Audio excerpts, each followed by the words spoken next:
Hi, I'm Martin Blair, and this is Making Home Happen. Today I have Karen, Sophia, and Maria with the Land Group title in the studio, and we're going to dig into some topics and some stories about real estate closings and some title issues. Good morning, ladies. Thank you for joining me today. Thank you for having us. Oh, you're very welcome. You're very welcome. So besides clearing titles and making sure that closings happen, I mean, everyone hears I need to have a title attorney or I have to have somebody do my closing. What is it you guys do other than just making sure that the title's clear? Yeah, so we obviously do the title search and go back 30 years and ensure that, and check for anything that could come up for a piece of property that could be harmful to the buyer. In addition, we process closing disclosures and work on the financial end with the lender. So we'll balance the CDs for the buyer and the seller. The end result will be the closing disclosure that you see at the closing table that gives you a bottom line of what you are to bring to closing. But there's a lot of balancing that goes back and forth between the lender and the title company to ensure things like property taxes are paid appropriately and on a timely schedule, to make sure homeowners insurance is collected. So things like that, make sure all the vendors that need to be paid from the closing are on there. So, gotcha. Yeah. And speaking from the lender's perspective, title can be very tricky, and it's an extremely important part of what we do. We've got to make sure that the property is conveyed, in the right way to the right people in the timely fashion. And all the numbers have to be specific. The accounting on it can't be off by a penny. And making sure that, the title company that you are working with is very, very in the know and very well communicative. And when we send out emails or we make phone calls, we have to make sure that, we're getting the right answers. And I have to say from experience, you guys have done a very wonderful job with our company for that. Oh, thank you so much. You're very welcome. So just FYI, when we do closings, a lot of folks think that it is, 9 to 5, Monday through Friday. And that is typical, but is there any wiggle room for you guys? Do you do Saturday closings or later closings or earlier closings? Yeah, I'll jump in on this one. I'm the closing agent that is here today. There's 2 of us in office, and then Karen can also conduct closings. We are not just strictly 9 to 5, Monday through Friday. I'm new to this position. I quickly realized that this is not a typical 9 to 5 job. You're working around a lot of people's schedules. People get off work. They can't get there until 5 or 6. And this past week, I actually did travel and do a Saturday closing.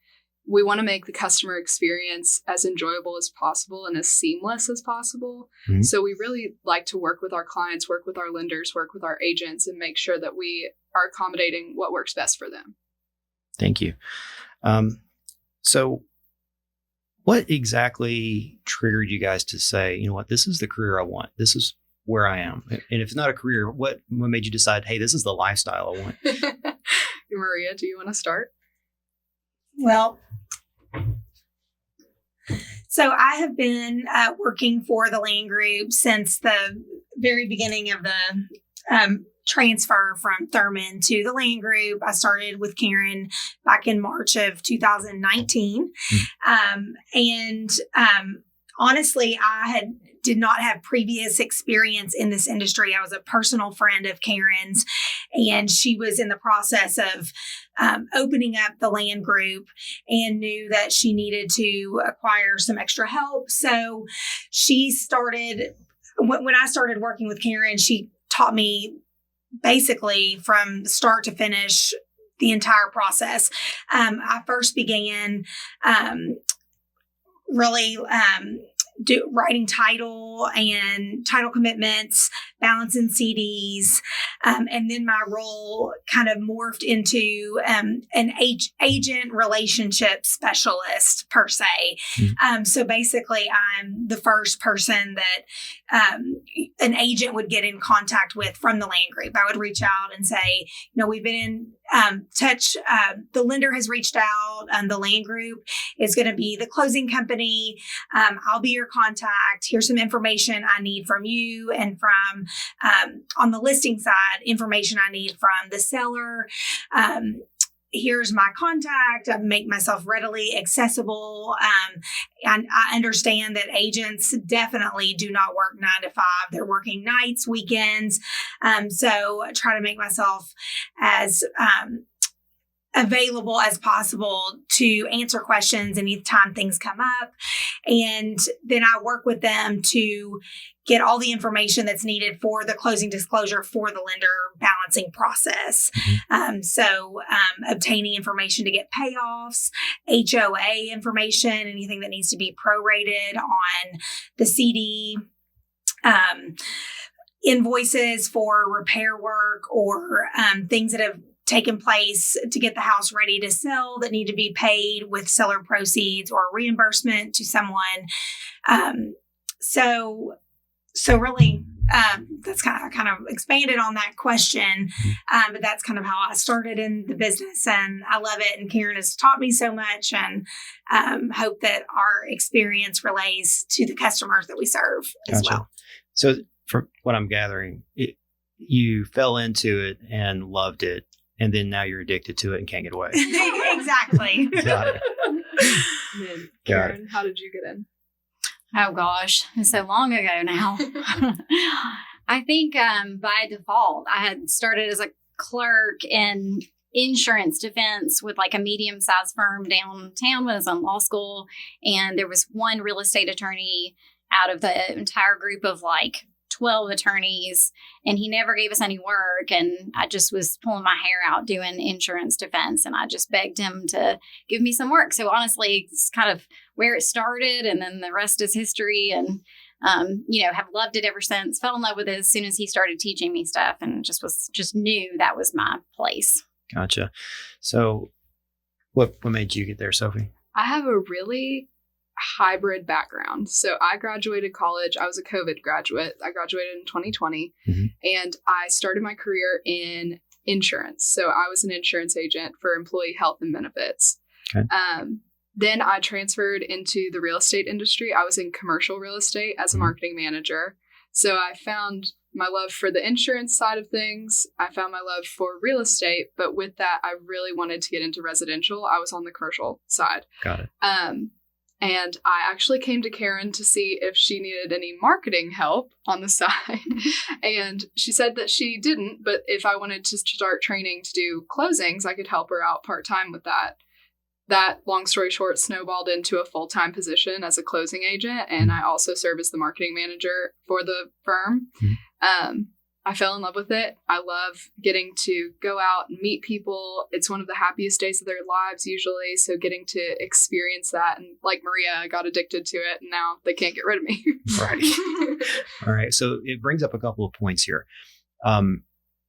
We usually look at title from a legal perspective, but it is also very much rooted in insurance. So just really quickly, title insurance. Right. What is that?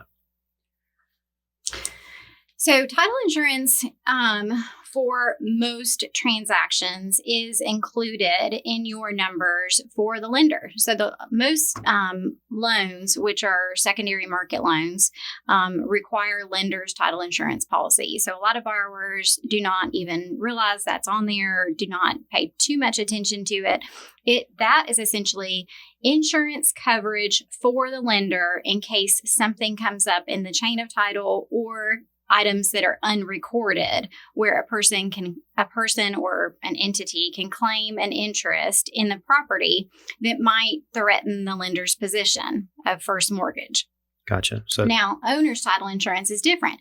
So you can purchase both at the same time. You do get a discount when you purchase both at the same time. So it is extremely beneficial. But owner's title insurance will cover the owner, same principle, for anything that might come up, anybody that might have a claim to the property for any amounts owed that might come up either before they owned the property. And now with the First American Eagle policy, it can be future items that will come up. So owner's policy under the Eagle policy, it survey items are now covered that might come up in the future when you own the property. And future fraud, which we're seeing on the rise, is now covered under the First American Eagle policy.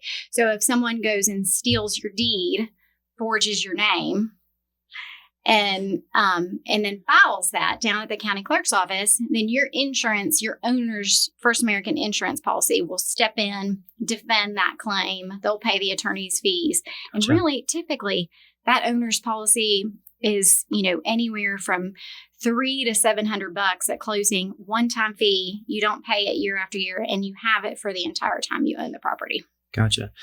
Well, funny story. I was just reading, and of course, you get into these clickbait things online. And it was telling me this story about a American serviceman who had come back from deployment and was going to go home and found that there were squatters in his house. And the local PD wouldn't do anything about it. This became national news, but it took quite a lot of effort on his part to get them out.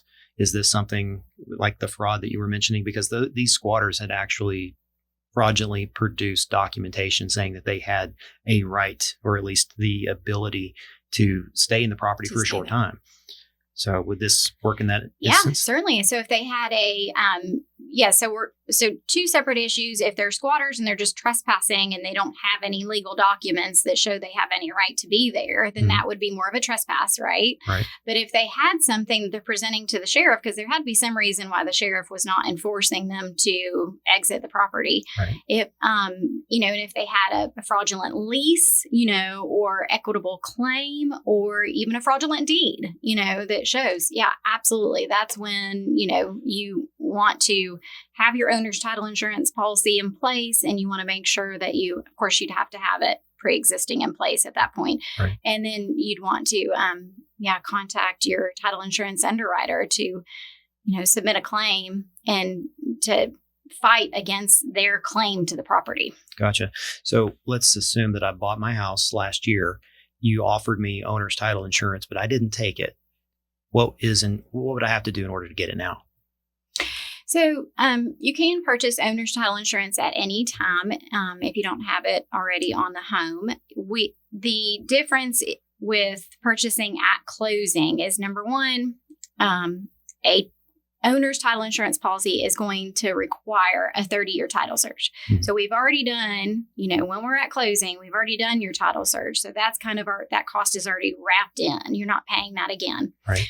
So if you're going to purchase an owner's title insurance policy outside of closing, either your refinance or your purchase, you can do so, but you will need to make sure that you have, a title attorney that does the title search and then issues the policy. The other thing about purchasing it that I mentioned earlier with your closing is that you do get that discount with the lender's policy. Gotcha. All right. So a couple other questions that I have for you. Do you guys do any type of closing for commercial property, or is it all residential right now? No, we do commercial. So commercial is kind of a funny word in real estate. Sometimes you can have commercial deals that are still on residential properties. Mm-hmm. So those might be like house flippers or home builders purchasing lots, and then they're going to build on them. So we certainly can service all of those types of deals. I don't do a ton of the larger commercial. They're buying, a chunk of parent tract of land, and then they're going to develop it. And, those deals are not really in our wheelhouse. But we had two yesterday that were just, flip homes, if you will. Like, this particular, both of these companies that we closed on yesterday, they are in the business of buying homes, and they will sometimes these companies use hard money loans, which is kind of a short-term financing for this particular industry of folks. Gotcha. All right. So in the realm of residential real estate closings, what exactly differentiates you guys, in your company, now that you've been in existence now for a little over 5 years? How have you developed your company to service or just do different? We feel that the Land Group as a whole provides exceptional customer service from start to finish. We, work directly with our lenders. We're working directly with the agents. A lot of times we're talking directly to buyers and sellers. We make ourselves readily accessible, email, text, phone. We provide all kinds of services like power of attorney, mail away processes. If the clients cannot come to closing, we take care of that and make it as easy as possible on the agents, the clients themselves, and so that everything is in time and in order for the lender for closing. So we just every day try to build those relationships and work really hard to make ourselves accessible and approachable, and just let our clients know that we're here for them and to help make this experience as pleasant as possible for both sides of the closing. And I think piggybacking off of that, from a closing agent perspective, it's really interesting to see how we get to kind of handcraft the experience for not only the agents and the lenders who we do work with a lot, but for the buyers and the sellers. Making sure that experience is pleasant, like Maria said, but also being there to answer questions, after closing, post-closing process. If I was your closing agent, I'm who you're going to be dealing with. I'm going to be who you're talking to if you have any questions. And that's something in closing I definitely like to bring up is you have our contact information listed on your closing disclosure. I'm here any time of day. Like I said, it's not a typical 9-to-5 position. We never really stop. So we're constantly here for you. We're here to support you no matter where you are in the home buying process. And I'll agree. I'll agree to a lot of what you have said, but there's one thing you haven't said that I'm going to throw out there. Okay. In this industry, what I feel makes folks stand out is it's often misunderstood. It sounds bigger than it is, and it's just simply exceeding expectations. And when you say expectations, everybody has a different, specific answer to that. And whenever you say that term like that, they want to say, well, this is like the biggest roller coaster ever. It's the greatest event I've ever had. Wow, amazing. I can't say more than that. But in truth, exceeding expectations just simply means doing what you say you're going to do and then leaving room for more. Mm-hmm. And a lot of folks I feel are, and this is across the industry and heck, ever since COVID, let's just face it, all business has had a very difficult time, I feel, in that very simple exceeding expectations. Mm-hmm. If anything, they have allowed a lot of less than expectations to happen, and then I think expectations now have been dropped across, everything. I mean, let's think about fast food, that used to be a thing. I have not gone through a fast food window fast, since COVID happened. But, for you guys, just saying, I'm available, we will make this, easy and answer the questions that you need. Just actually showing up exceeds so many expectations in the industry. Right. So I want to thank you guys for that. Well, we appreciate that. Well, thank you. You're welcome. So now it's story time. Let's get into, this is a crazy world with real estate. You see pretty much every aspect of it, from the good, the bad, the ugly. So in title, I would imagine that there are some fantastic stories. So, not using specific names, dates, places, protecting the innocent and so on. What are some of the craziest experiences you have had, pre and post COVID? Oh gosh, even throwing COVID in there definitely brings up some things. I will tell you, I was nervous. We had one that actually was not too long ago, and this closed probably this spring. On the selling side, we had a divorce situation, and so it was a husband and wife, and the wife was the only one on deed, but they weren't officially divorced yet. And this is a Kentucky thing. So common law state, and this is a bit of an antiquated principle, but we need spouses to sign. And in this situation, I think there was restraining order against the husband, but we still needed him to come in and sign the deed. So our title was clear. The husband comes in and he's ranting and raving. And it was extremely scary for the closer, which actually Jenna closed this one. He then proceeds to tell everybody at some point during the closing that he's packing. And Jenna, who you cannot, Jenna, like she can't hardly rattle her. And she was extremely rattled, and I cannot blame her. So he was just very frustrated. We ended up getting him signed and out of our office. But those situations are obviously extremely delicate, but also can be terrifying. So that was a pretty crazy situation that we had more recently. Mine doesn't top that, but I do mention this in closing often because it was quite a funny situation. I encourage everyone who closes on their home to be thorough in the documents that they're signing and read over if you want to, and you will have copies given to you post-closing. I did have a buyer come in to the office post-closing and request a new copy of his mortgage because he was going to the beach and he needed something to read on the beach. So he did want to read his mortgage on the beach, which great. It's wonderful to be thorough, but it was an odd request. So whenever I get to the mortgage part of closing, I'm always like, if you need some beach reading, here you go. There you go.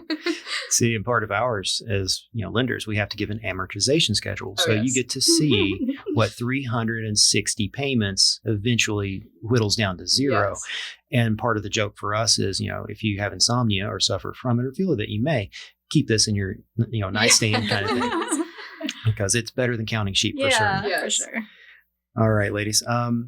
So those are some pretty good stories. From a perspective of myths, though, from what I understand, and this is just me, if I had to think about it from my career and experience, I will tell my clients, hey, we have to get a title attorney involved. It's just part of it. And they're going to make sure that the title is clean and clear. And they will also offer you insurance to, help protect your equity as it grows. And we just try to keep it as simple as that. So some experienced buyers, once they've been through this, they kind of know, the rhythm of the road. But of course, they're being told by their family members or other people who've bought and sold and this, that, and another of what to expect. So from a perspective of myths and truths and whatnot that surround your industry, what do you feel are some of the biggest myths you have to contend with and kind of re-educate these buyers? That's a good question. Number one, you do need a title attorney and you do need a title search. We've actually had people contact me before, but that just have said, can I just get a deed prepared? I'm just going to give the seller, $50,000 for this land. And then if you can just prepare the deed. And, I have to talk about, why it's important to get a title search in those scenarios. And people don't understand that whatever liens are attached to that property, whether it's unpaid property tax bills, it could be, the owner didn't pay his, quarterly estimates or his taxes for the prior year, having nothing to do with the land itself, but the state or the Fed could go in and file a tax lien, and that would be against the property. And that then becomes a problem of the new buyer or the new owner. It could be unemployment liens. We've seen that, especially with COVID, a lot of people were filing and using unemployment. And if that was overpaid out, they'll go in and file a lien. Or, a judgment lien. People don't pay their credit cards, and that defaults. And then that results in a judgment lien on their name, but it attaches to any property that they own in that county. So when you take over a piece of property, you are taking it subject to any liens that could attach during the time that they were filed. So I think that's the concept that people, don't realize when they, at first blush, when they think about, acquiring a piece of property. Good one. And I've noticed that, they're kind of playing, and this may be something, showing my ignorance in it. When you guys go do the title search at the courthouse, and you've got your abstract there in front of you with all the information about, the seller, the property, and so on. What is kind of that gap in information between the time you have found it and the time you have closed it? Are we talking maybe a week, 2 weeks? And is that the specific time that things could be filed that you would miss, or are there other ways that you could miss it? Well, there are other ways you can miss it. We have seen it before where the clerk has misindexed under. So when we go in and do a title search, we're searching these records under a specific name. And we'll try not to type out the entire first name to try to catch, any variations in the name or misspellings in the name. But if they've misspelled a last name and you go in and put in McPherson and you're searching anything, that's under McPherson, but then all of a sudden McPherson is spelled incorrectly by the clerk or in the default judgment, that can be missed because it would not pop up indexed correctly under their name. And we have had that come up before.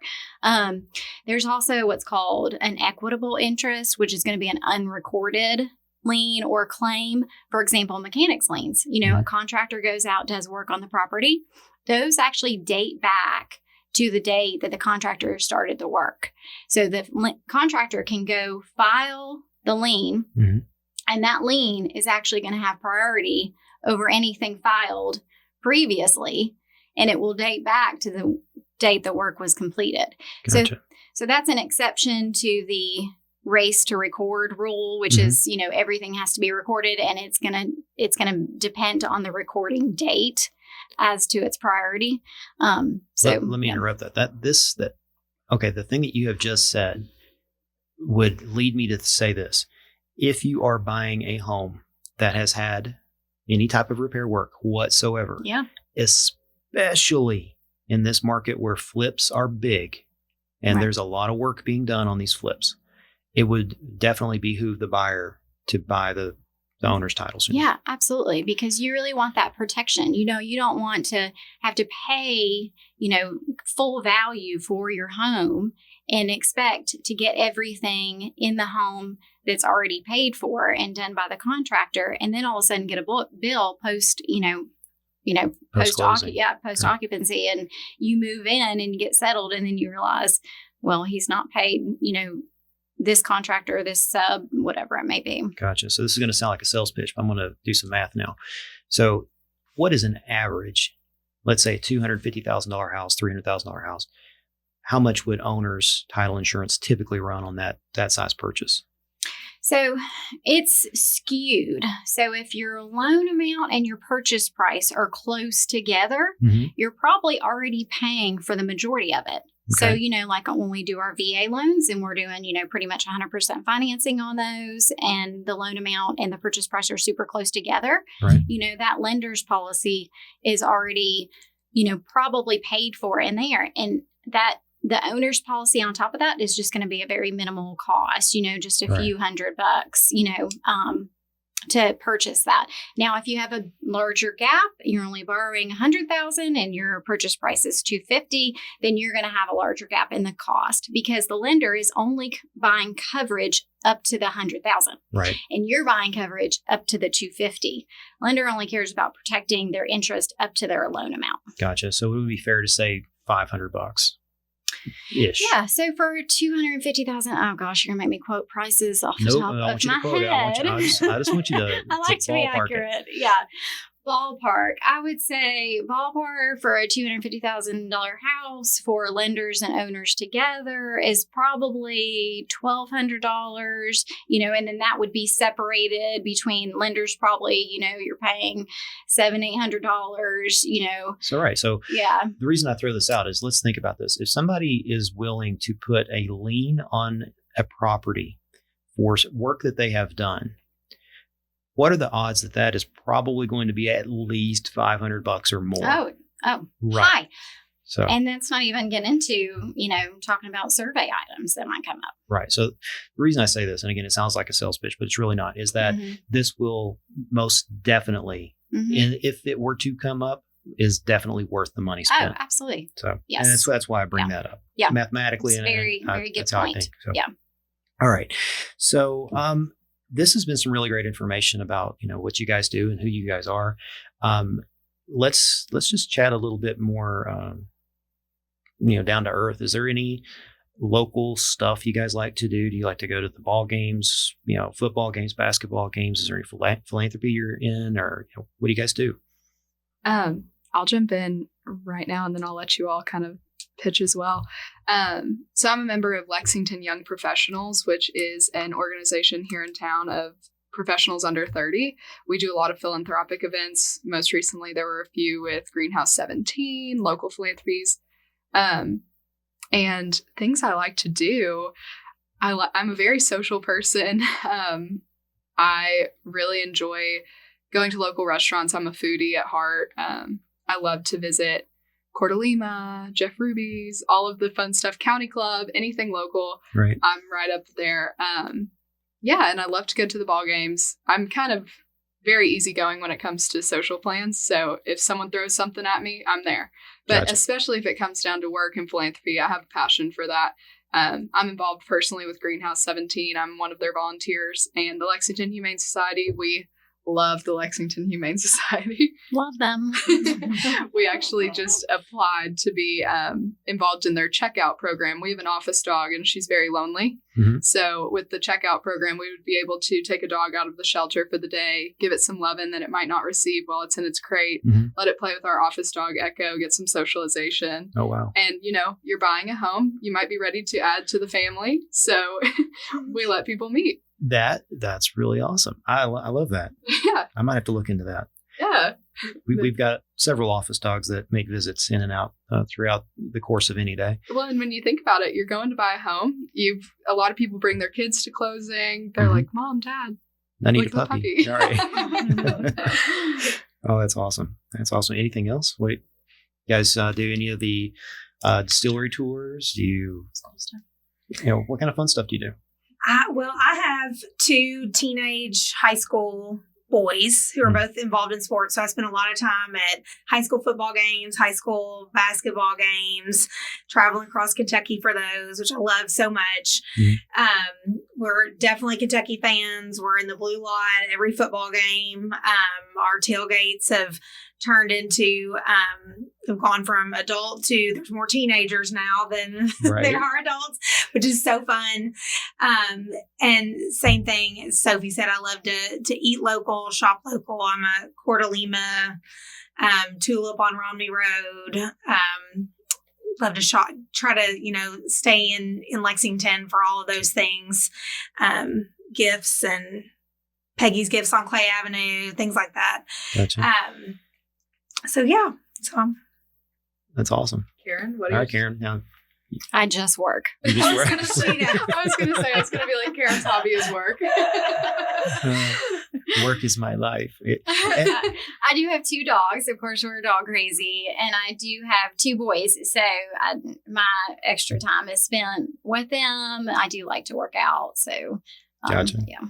So any advice for anyone who's looking to move into just the local area, which I know you do Indiana, you do Tennessee as well, but right now we're stuck right square in the middle of the state in Lexington. So anyone who's wanting to move to Kentucky or move around Kentucky, is there anything that you would say, hey, check this out, or here's a really good reason to be here? I would say something that is really underrated in Lexington is there's a great local music scene here. We're very central in the United States, and we're close to Nashville. We're close to New York, or in vicinity of New York, a lot of music hubs. And there's a great local music scene here. The Burl is a wonderful venue. And then there's also a few new amphitheaters coming up with the Town Branch Trail. Town Branch Park is building a new amphitheater. And then the Commons, which is being built, is building a new amphitheater. So there will be a lot of new local shows. And I encourage anyone who's coming out to Lexington or in the area to check those out. You meet a lot of people there that are always at those shows. So there's a little community. So that's awesome. something that I would say is underrated. I- Do you all have any suggestions? I don't get out much. No. But Lexington has been extremely good to me and my boys. I'm not originally from here, so I have been, just extremely blessed. I'm a single mom, so raised my kids here, and I really could not do it without the communities that you end up, having as you are, raising your children here, and the school community, the church community, even my work office. I mean, they, allow a lot for me, to be a mom, and, so that's extremely helpful, and, and very much appreciated for sure. Awesome. Well, I have to say, being born and raised in Kentucky and having traveled outside the state quite a bit, I've been coast to coast and through a lot of the states. You you really you really miss it when you're gone, and it never really stands out, especially when you're younger. How different it is here and how different the folks are. And I remember, something that really stood out was whenever I got into this business and people were moving here from out of state, they would say, "Wow, people here are so nice. What is wrong with them?" Like nothing. It was just, this is how we are, And I'm from Eastern Kentucky specifically. So in the mountains, of course, it gets a bad rap sometimes, but I have to be honest, some of the most amazing people I've ever known have come out of Appalachian Sure. area, and they will give you the shirt off of their back Yeah. if you need it. But they're very giving as long as you're sincere, and that sincerity, I think, is one of the key components. They're not fake. Yeah. That's the thing. All right. Well, ladies, thank you very much for joining us. This has been really, really great. I can't say thank you enough to this. It's been fun. So this is Making Home Happen, and we are with the Land Group Title, and I will give you guys some links and information on how to get in touch with them in the links below. So if you have any questions, absolutely reach out to them.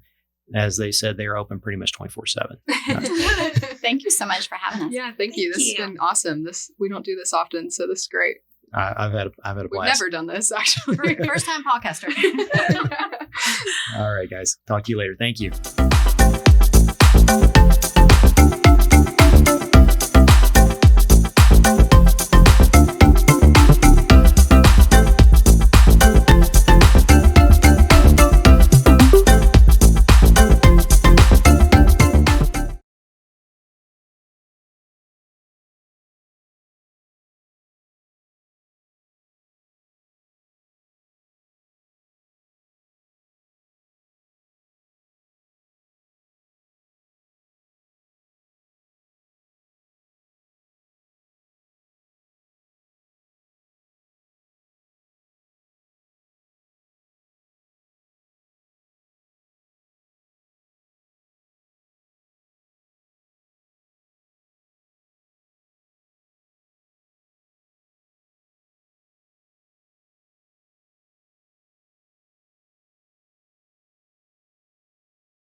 Pickup. Well, it went by really fast, but we're out of time for today. Next time we'll dig into some of your craziest closing experiences. Break. Pickup. Thank you, ladies, for joining me on Making Home Happen today. It has been a pleasure speaking with you as always. Break. Pickup. Thank you, ladies, for joining me on Making Home Happen today. It has been a pleasure speaking with you as always. Pickup. This has been Making Home Happen. If you are a professional with ties to the real estate world and you'd like to be my guest, shoot me an email over to myloan@martinblair.com. Thanks for listening, and we'll see you next time. Break. Pickup. This has been Making Home Happen. If you are a professional with ties to the real estate world and you'd like to be my guest, shoot me an email over to makinghomehappen@martinblair.com. Thanks for listening, and we'll see you next time. Break. Pickup. This has been Making Home Happen. If you're a professional with ties to the real estate world and you'd like to be my guest, shoot me an email, myloan@martinblair.com. Thanks for listening, and we'll see you next time. Break. Pickup. This has been Making Home Happen. If you're a professional with ties to the real estate world and you'd like to be my guest, shoot me an email over to makinghomehappen@martinblair.com. Thanks for listening, and we'll see you next time.